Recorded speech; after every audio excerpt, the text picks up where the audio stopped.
Yes. Sir Tomlin, Good good morning to morning you. to you. Good morning. Delighted to speak to you again. As always, sir. As always. Morning where the sun is out and Oh, reminding us that spring is on the way.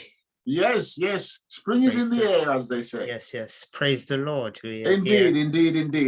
So we are on the journey yet again into another episode of our musical journey. And we are now going to go into the 90s to the 2000s, I believe is where we are. Yeah, that's correct. It is, should I say, very much connected in many ways due to the fact that many of the production entities and songwriters, musicians, etc., smoothly goes over into the 2000 and continue business as usual and go to levels of landmark achievement in terms of solo albums and soundtracks, etc. And one of the fascinating things is we're talking about Whitney Houston would be, of course, one of our key subjects. Wow. Yes.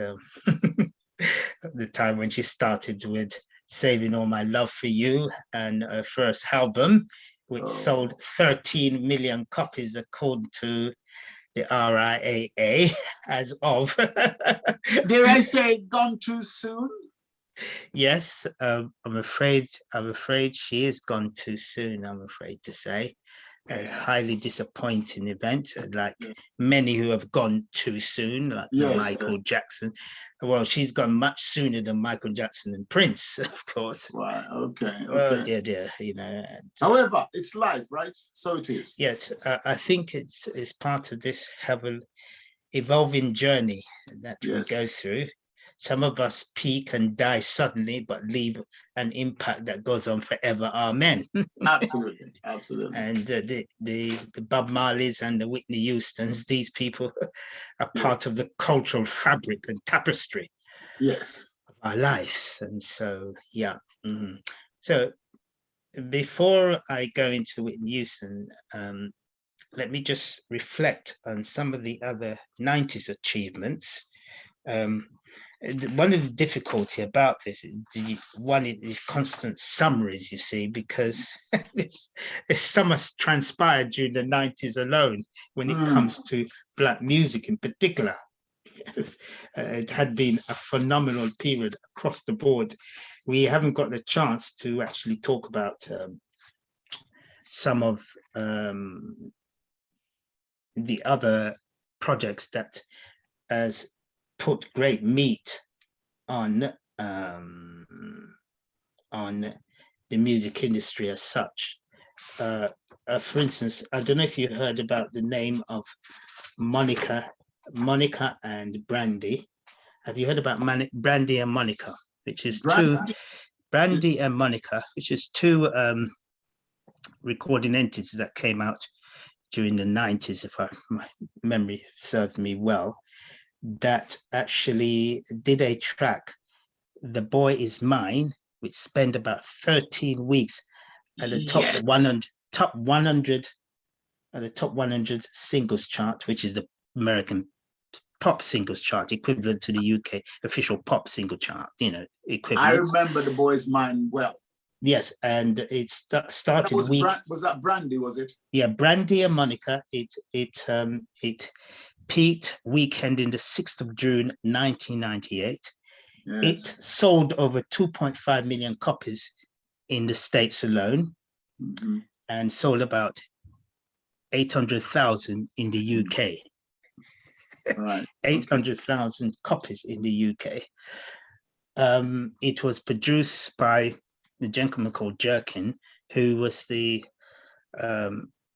last production person or individual to actually work with Michael Jackson on his Invisible album before his last official studio album when he was alive during the early 2000s. So he was much in demand, and during around that same time as well, Lauryn Hill, of course, had which album that was released during the last century, if I'm not mistaken. The miseducation of Laura Hill has sold over 10 million copies since 16th of February 2001. Okay. So there's a lot of achievement from the 90s that is impacting the music industry today. Yeah, the industry. There's so many outstanding tracks. Can I just ask at this point, is there like a catalog or a central point for the historical data of, say, Black music? Yes and no. There are several datas at academia level in the States, yes, amongst the, should I say, the musicologists, people who are specialized in that. How much of it really gets into the front of the audience is another thing. There are continuous release of legendary people, like several months ago, there was a release to do with Teddy Pendergrass, the late Teddy Pendergrass on BBC, where they were featuring what made him so impacting, as a recording artist, because he himself was a phenomenon. Absolutely. Everything particular about him was phenomenal. Yeah, absolutely. That's another discussion. But so another question. Yes. Regarding, so we talk about a central point, a list or whatever we may have. Do we have like a museum also, a musical museum? And yes, there is a Black museum, archives, museum, yes, in the US. I think it's vitally important that you and I create some sort of letter to get in touch with them, because I think it's vitally important, especially we're dealing with the music aspect of things.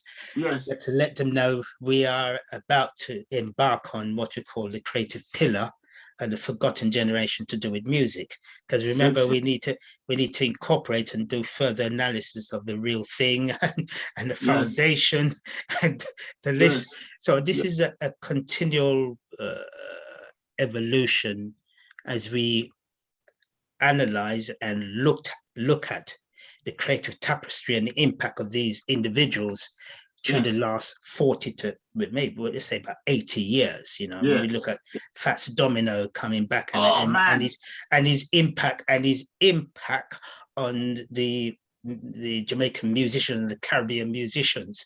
So it's a whole integration of absolutely musical fibers and connectives that has transferred. Because remember, we talk about Fats Domino now. At one time, he sold about 60 million copies in albums. The brother was serious. And another question then: how are we here in the UK in terms of a museum, a musical museum? I think. Juliet Fletcher did say there is one or something like that. But the problem we have in the UK, there's so much fragmentation of connectives and networking.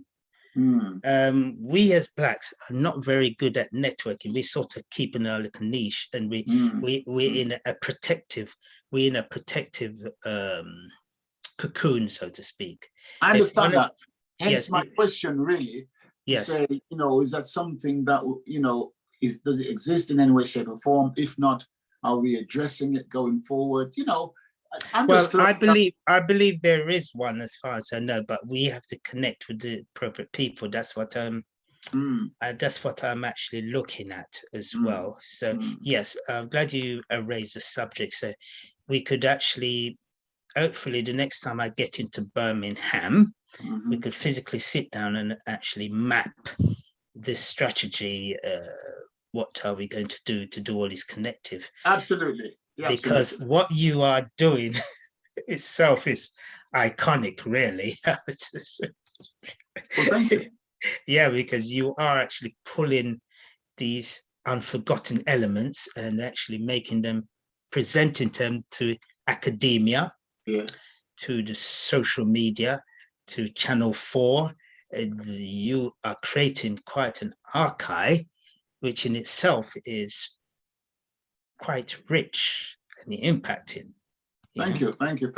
Yes, and with the help of yourself.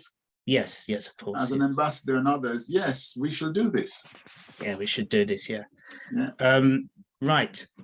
I know we are subject to time, so I'm going to be always referring back to the 90s as we deal with the 2000s, because of the foundation of these people, what they're doing in the 2000s. And I understand that, yes. Yes. It's just the way how our music and decades connect with each other. Yes, indeed.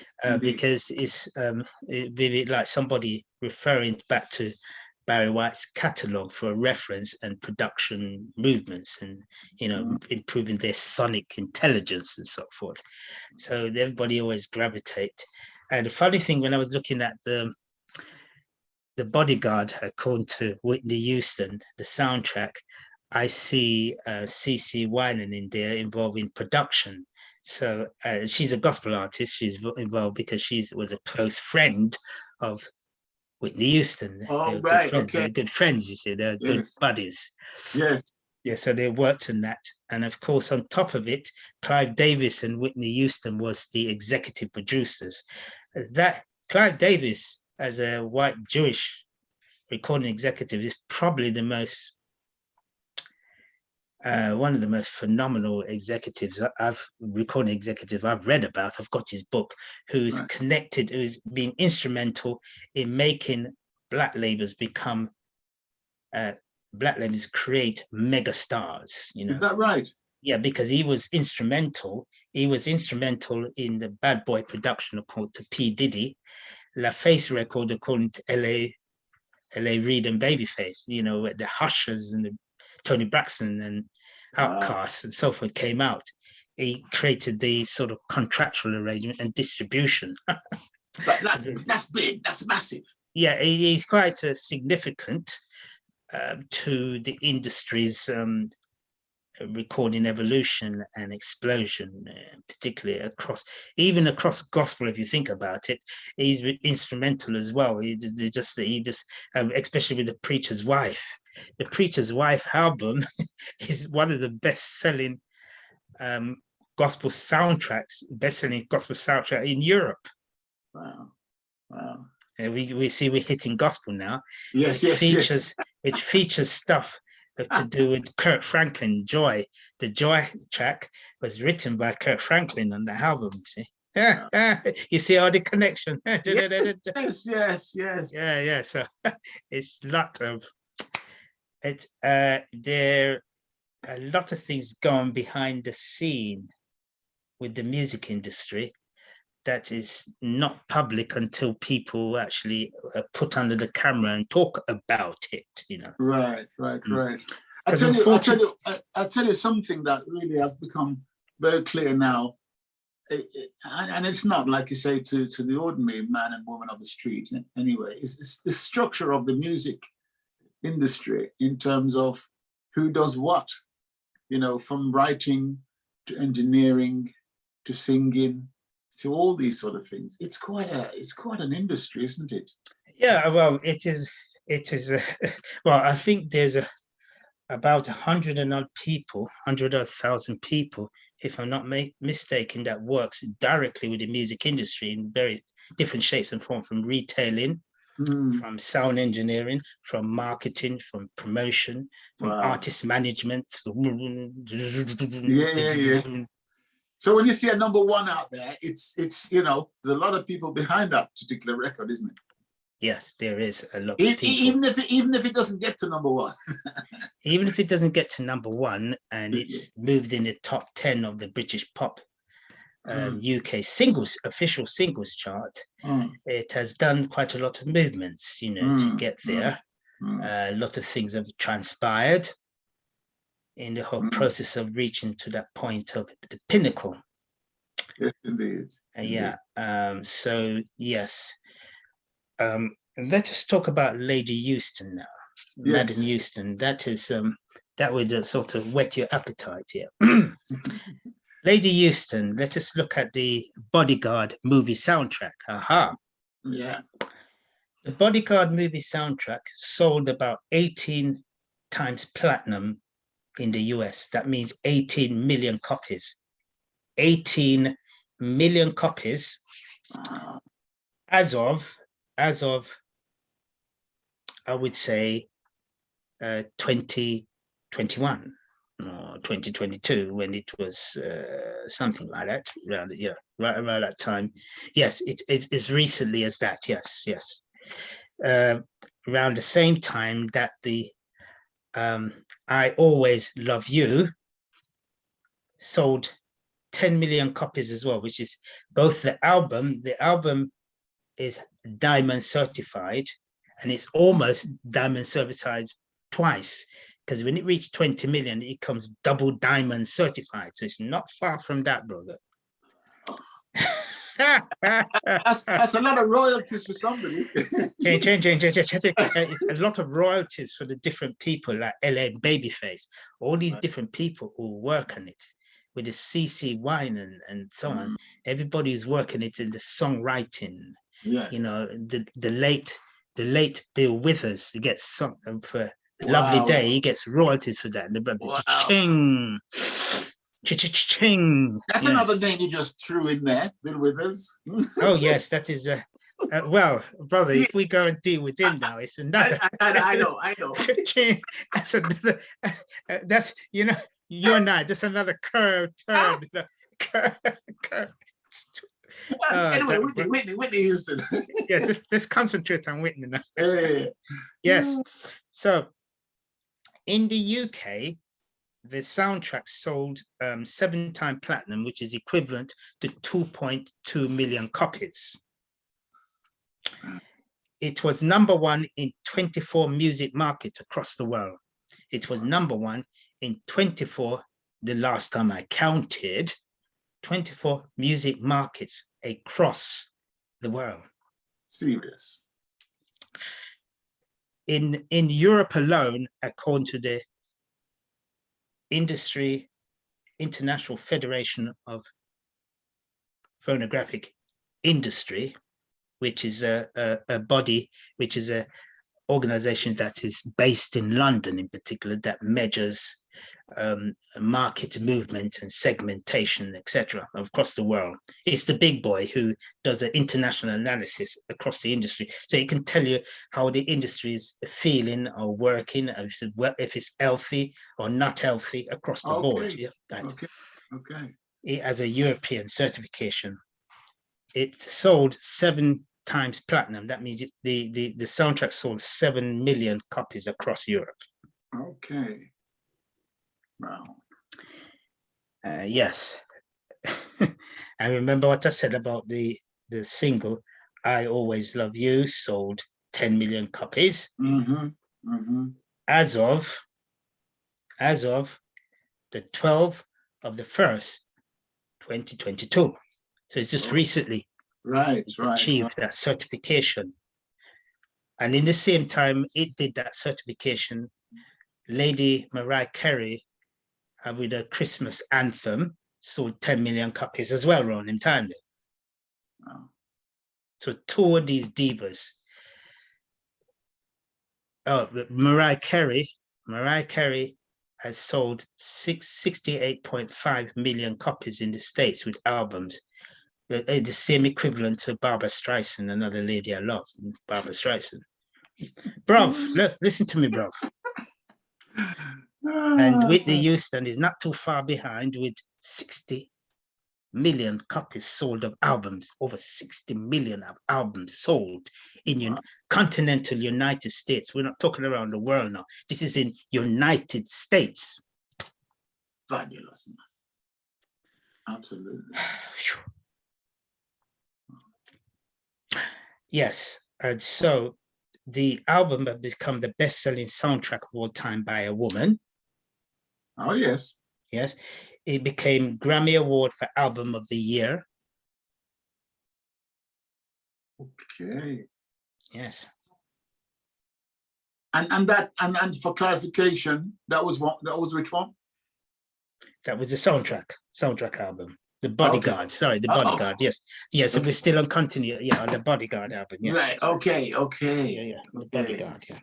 And something. Yes. Yeah, the Bodyguard album. Yeah. Yeah. Yeah. Right. Wow. Okay. During her career, Whitney Houston has 3 albums that is diamond certified. That simply means there are 3 albums that sold over 10 million copies individually. Wow. One of them is called Whitney. Whitney, which sold. Let me make sure I get my figures right here. Which sold 10 million copies as of the 28th of the 10th, 2020. That means 28th of October, 2020. Right. Whitney sold 10 million copies after it was released in the 28th of the 5th, 1987. 87. Wow. There's another interesting one as well. The Whitney Houston first album, which talks about saving all my love for you, which you and I love that track. Oh, yes, God. Yeah. Oh, yeah. That album sold 13 million copies. 13 million copies, bro. Amazing. Absolutely amazing. With a combination of 60 million, with 3 diamond albums to her credit, with 60 million albums sold in the United States of America. Wow. Now, these figures are quite staggering, actually, because the interesting thing about Whitney Houston, she's quietly doing benchmarks all the time. She's dead several years now, but she does benchmark achievements. Just like Bob Marley, benchmark achievements. Yes. And when you talk about megastars, I mean, really, these people are. Oh, Whitney Houston is, for a woman to do 13 million with her first solo album called Whitney Houston, the self-titled album, which featured Teddy Prendergast and her duet "Hold Me in Your Arms Tonight." Oh my goodness! Which was that alone, bro, is. Oh my goodness! My brother said that they used to play it in Jamaica during the night. Hold me in. You know, Jamaica hot already during the night on the beach. Well, anyhow, that's another. That's another discussion, isn't it? Teddy. God, I can imagine those two together singing. Oh my God! Look, if he didn't have his accident and him and her singing at the same time, brother, there've been further pregnantations. There've been more babies coming online. I'm telling you, because that I can certainly believe. Wow. I mean, you know. Can you imagine her singing with Marvin Gaye? Oh, Jesus. Oh my goodness. Wow. When you think about the talents that has gone by. This is, brother, this is what is staggering. When you think about what happened from the 60s with black music of black origin up to the present time. And we haven't touched the Caribbean basins properly yet, right?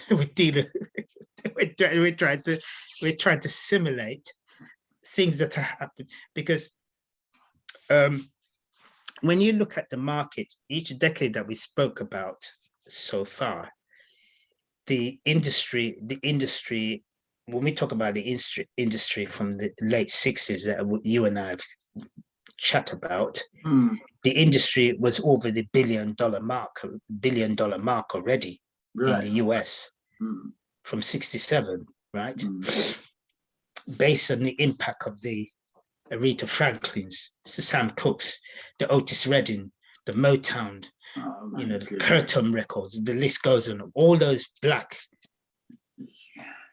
Yeah. Yeah.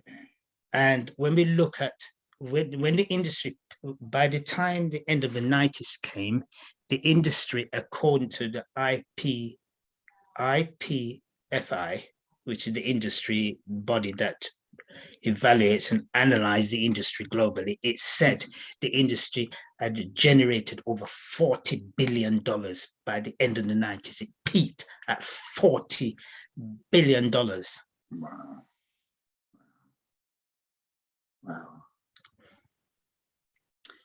So the question is always to me, who on earth is generating the money through the royalties? Because if you're talking about 40 billion, we're talking about 40 billion in terms of movement of albums and so on. We're not talking about 40 billion in terms of the publishing issue, publishing and concert revenue.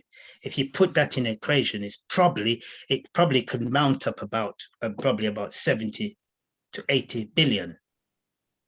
You know, when you look at the concert revenue, yes. Okay, yes. And TV productions to do with music, yes. Yes. Yeah. You see. So we could be running in a much larger figure. Wow. Especially what I said to you the other day, that the British cultural industry or creative industry in particular does about something like 13 million per hour. All right. Right? Per hour, bruv. That's serious. So the question is, how much do our is involved? Yes. And who gets a share of that pie? Absolutely. How much share does one get in each pound? Yes.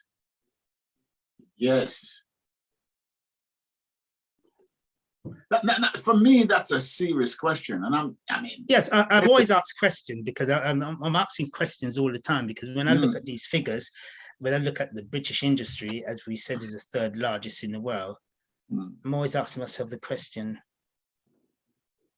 You know, it's just like our dear friend John Fisher, who is not well at the moment. You know, and I'm looking at his legacy and impact. I trust that he was well, you know, everything came very well, and he has long-term royalties and so forth. So these are things that I'm always questioning. Is it, you know, hypothesis, you know, what, when, how, you know, who. Very important. Yeah, because if at the end of the day, my battery's rather low, so let me just put some fuselage into the laptop. Bear with me a second. If that is not addressed, then what has actually achieved in the long term? You know, all these rewards you're getting from the Majesty, the Queen, you know, the this and that, that's fine, but are we as a creative group transferring knowledge and information and resources appropriately to the next generation, so they don't repeat some of the same nonsense that we had to go through? And so Absolutely. It has always been my issue, and there's so many, as I said to you, when it comes to America, midst of everything, America fascinates me as the only country. Yes, it has its hypocrisies and so on, but it's the only country on the globe where you have blacks that are always been going for something. You know, presently we have in a committee hearing concerning a lady who's going to go for Supreme Court, black lady. Okay. Yes. From all the information I've gathered, just looking at that example, she's highly intelligent and articulate black intellectual judge. Right. And one person doing the analysis, she's been questioned by men particularly who are not close to qualified compared to her. She's, how do Yeah. you question somebody that Yeah. you're not of the same caliber? Yes, yes. Well, it's how it is, though, isn't it? It's how it is. It's how it is. So, and what you're saying there is that they're challenging the system all the time to reach higher heights, yeah, in terms of achievements.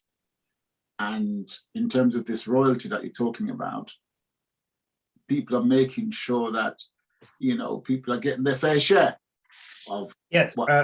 yes, I think that is of significance, importance, that the 90s was a time when, that goes into the 2000s, where Black recording entities and labels such as Gospel Eccentric begin to come into the forefront of matters. You know, you have powerful entertainment Black lawyers begin to actually negotiate now and be part of the round table. Yes. At corporate level. Significant. And, yes, yeah. And actually discussing, it's like my late friend Linton Bettle, who was in the negotiation for Noah Robinson's contract with Integrity, in terms of, you know, the contract and how much royalties he shares and so forth and so on. How successful he has been since that, I don't know, because I'm always looking at movement and figures, and it doesn't seem to match, considering it's a major label and what's. I'm just asking questions, and the questions I'm always asking because that's how I was trained as a teacher, to analyze and ask questions. Absolutely, you know? Absolutely. You know, I wasn't trained to be robotic. You know, I said why, when, how. Well, how does this transpire? Yeah. You know, as we said recently, and I'm reinforcing it, Kirk Franklin, the second best gospel artist of all time in terms of certified sale across the world, next to, behind Amy Grant. And in recent time, he's been getting more certification for singles and albums than Amy Grant at the moment, you know. Okay. According to the statistics, that has transpired so far, you know. And I wouldn't be surprised if, when we analyze Kirk Franklin over the long term, that he's generated X amount of hundreds of millions of dollars, you know, in terms of gross earning in his singles and albums and concerts on. So in actual fact, he is a gospel superstar and a trendsetter. And in terms of you know, the structure of the British market, should we say, right, yes, of the music, and you know, to sort of catch up with the American side, you know, how is it looking? You know, what does the future hold here in UK? Well, it is, skies is the limit. We just need to learn to work together as a group of people. Notice I said the word worked together. Yes, absolutely. Yeah. Number two is actually make sure that we do due diligence in terms of contracts, in terms of how albums are marketed. Make sure everything is digitalized and is in the appropriate publishing copyright bodies, and that when things are moving, when units are moving, we get our appropriate shares of royalties. Yes. And actually the appropriate point of sale and so on is actually recorded, so that people can see in terms of data that this album by a particular Black artist has moved X amount and managed to go number one. We've only gone number one once by Governor B. Governor B is the only British black act, as far as I know, on the official Christian and gospel album charts in the UK that has gone #1 as a UK artist. Okay. Compared to our other brothers and sisters from the US who have gone #1 on our first female black artist, and only one as far as I know to go #1 in the UK was Mavis Staple Truvine a few years ago. Okay. And it's not as if, you know, UK haven't got the talent. It's just, you know, in my mind, I just think that we need to structure it, and I'm sure there are people out there who are thinking of it, but if there is a structure, I think it needs to be more visible. So that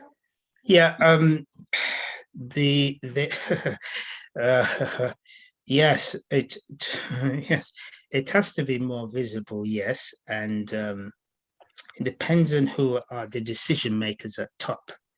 There's one thing to deliberately do something to make it work. You know, you got to remember, when you think about a Clive Davis that deliberately went about to make Whitney Houston a mega superstar, he went about to do it deliberately. Right. There has to be deliberate action. And the thing about it is that every single radio outlet that is marketed to gospel, you must stop segmentation and start working with each other, not as single lone rangers, because there's a lot of single lone rangers, and I don't want to really call any names, because I've lived there long enough to know that as a fact. I really, and I'm not into calling names, but we all know. Let's just be honest about it. I've seen things where certain individuals within the gospel, quote unquote, gospel community is supposed to be promoting it and didn't do nothing about it, didn't even attend it. Okay. Key events like that. So it's essential then that, you know, the body of people within the body, we have people who are serious, who are have this drive and intention of going forward to achieve a certain goal. Otherwise, I think, and let us look at the British Armed Forces as for example. When a black, say, sergeant like yourself is given a command, the respective white person knows that it's life and death we're doing here. He knows that if he doesn't follow your command, he could become a casualty. So until we can get that mindset across the board, mindset across the board with whites and blacks and so on, that is the same thing. It's because and it even goes one step further. That command to that you give to that one person impacts on the whole unit. That's just one person, you know what I'm saying? The whole unit it can impact. It's the same thing with going back again to the industry as a whole. If one part of it, the publicity part of it, is not working in conjunction with the other part of it, then they're going to be catastrophic failures continually. When I say catastrophic failures, it is catastrophic because it has not connected to actually generate a positive result for the future. Absolutely. So it's catastrophic in that respect. Indeed. And all I can say, especially when I look at particularly at the US, there always seems to be a drive for extraordinary achievements. There are many things that need to improve still in the Black community. Yes. But if we compare the American market to the British, and considering also, which is laughable, Britain has been what you call a cultural superpower for decades. in terms of when we look at the Commonwealth Games and all the other. Absolutely. And so the big question is always, how much of the pie does the Black community have? It's the same thing to do with the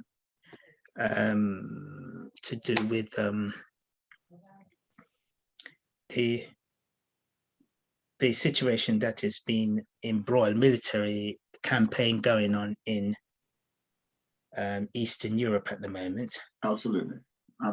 And how the people from those countries, from that particular countries, integrated quite quickly into British society and probably be highly taken care of because of the color of their skin very quickly.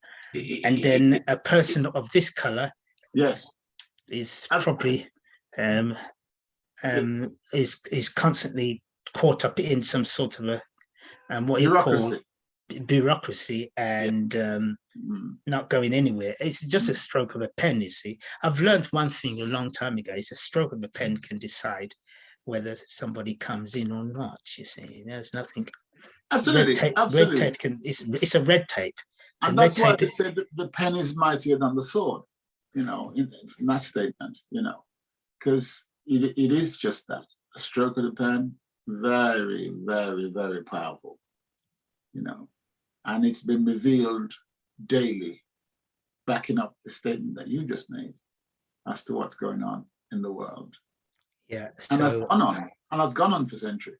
Yes, it has. And so, I mean, like for instance, right now, as we talk about the 90s experience, we, God's willing, the next time we talk, we're going to look at Mike L. Siegel, a former president of Zomba Records, or the group of Zomba labels, Verity as they call it, the gospel arm. Verity was the only label that could actually compete with Gospel Eccentric at the same level in terms of album movements. Really? Verity used to do about 50 million sales, similar to wow. Yeah. Did you say Zumba? Did you say Zumba? Zomba label is originally a not black, but a South African original label. Well, created by South Africans who started in London. Okay. Yeah. So is that predominantly African music then, or South African music, or what? No, it was actually R&B and stuff. That's what the guys liked. Really? So you had Britney Spears, NSYNC, and R. Kelly, and so on their roster. Okay. Yeah, and out of that, they created one of the most successful gospel divisions in the 90s. Really? And into 2000. And then Mac L. Siegel, of mixed race, who was a lawyer by profession, became the youngest recording executive in the industry at the time. He was 38 when he took over the M of this major corporate entity. Wow. And yes, he was regarded as one of the most successful Black executives in the industry during the time when he was at top of that. He was so good in particular that they allow him sometimes to take care of matters to do with R. Kelly and Britney Spears. Right. Although he's dealing with the gospel sector, yeah. Right. I get that. I get that now. Yes. Yeah. So yeah, he's one extraordinary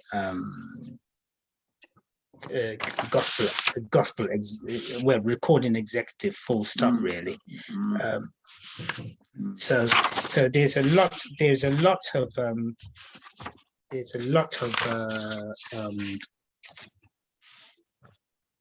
artists. I mean, when he was at the top of the game, the industry, the gospel industry, in particular, during the time when he was leading his the Verity Records, the industry had increased in the 21st century from the 90s. When you think about it, from the 1990s right up to the present time,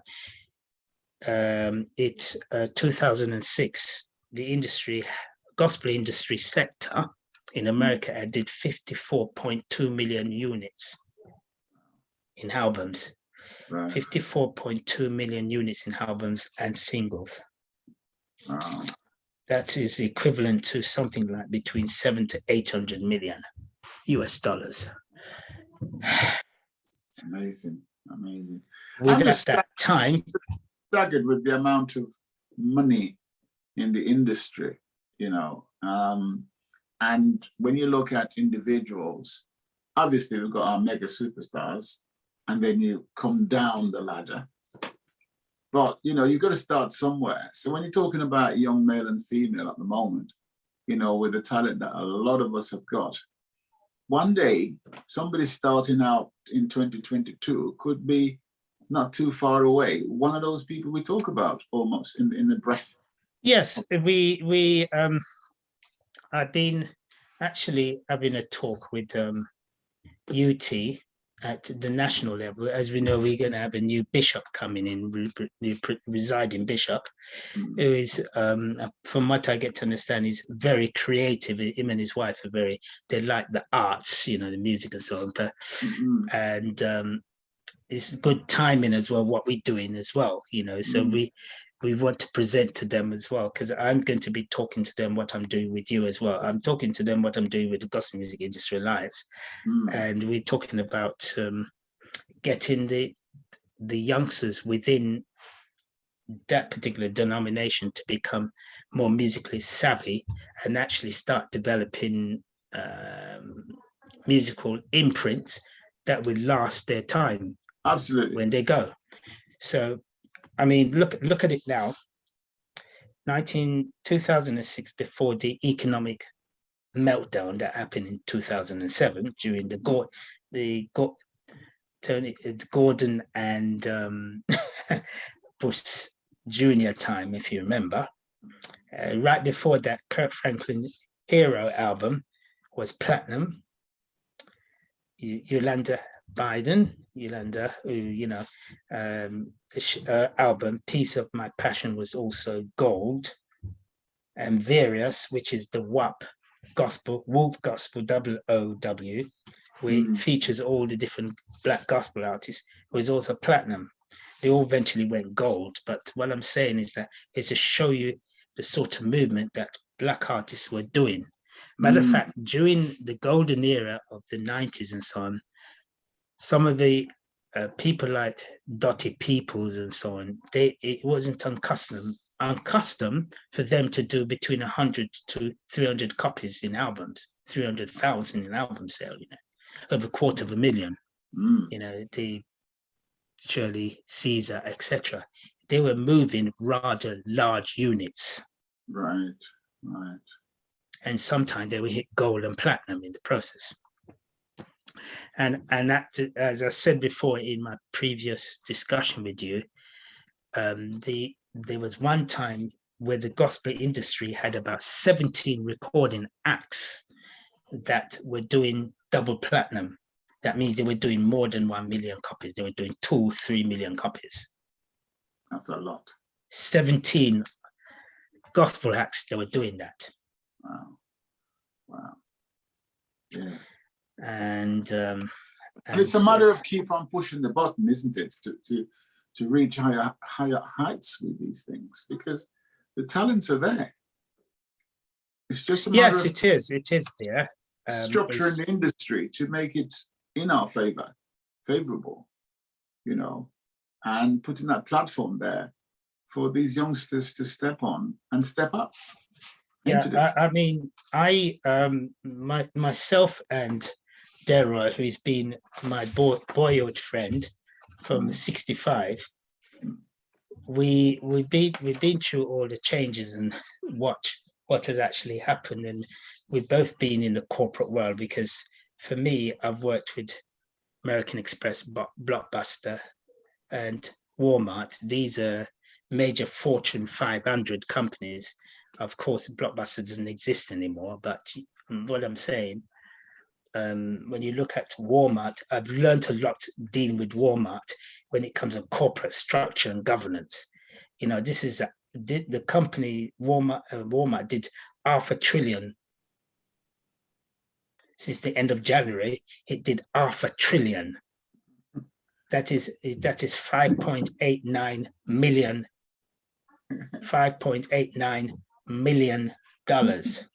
globally. Wow. They've been doing that now since 2018.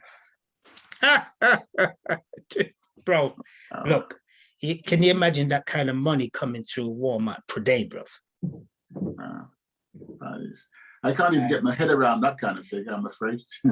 Well, I couldn't get the head around the figure. When I did e-commerce at one of the stores, you know, I was keeping myself going while I'm doing my research when I was in America. That store did about nearly 100 million a year. One store did in one of the regional markets in Florida, did 100 million a year. Amazing. Staggering. Yeah. So when we right now, American market, before we go, American market has done $15 billion this year. 2021 to 2022. Yeah. Okay. $15 billion in gross earning. Wow. And that is gross earning to do with albums and so on moved. We're not talking about the publishing aspect. If we talk about the publishing aspect, then you run into X amount of billions again. The American music market, in terms of concert, theatrical production, everything, does 170 billion alone.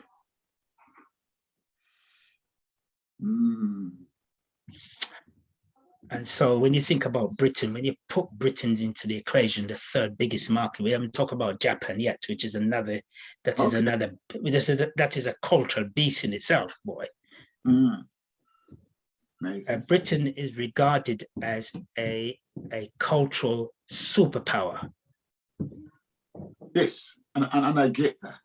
Yes, it is a cultural superpower because of the nature of its prominence. Yes. So it is important for you and I, as Paul says, I do what the Romans do. So I'm doing what the British do. I'm getting into the program and talk their language. Absolutely. And we've got to continue this process.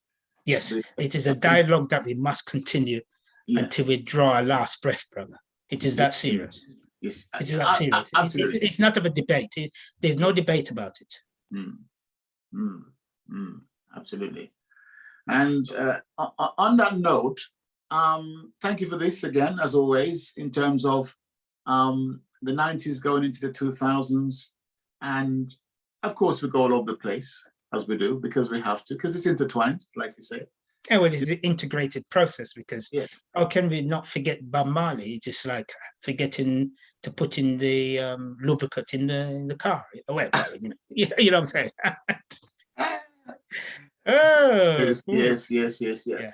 So let's catch up again for another time and look at, well, you are the expert going forward. And well, as we say, we grab onto the 90s, but we are concentrating now on the 2000s. But now and then we go back to actually get a connection of the footprint, you know, the creative journey. Yes. So let's look at that next time and have a fabulous chat as we normally do going forward. Yes, that's right. Yeah. And let's hope the public will get from it. Certainly, I'll get a lot from this, talking about music on so many different levels. It's just amazing, you know.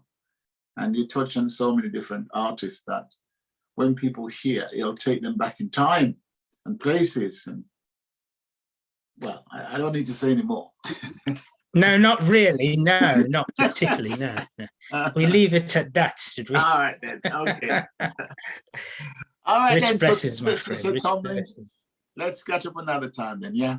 And thank you again. Yes. Yeah. Take care. Rich blessings. Yeah. Bye bye now. Bye.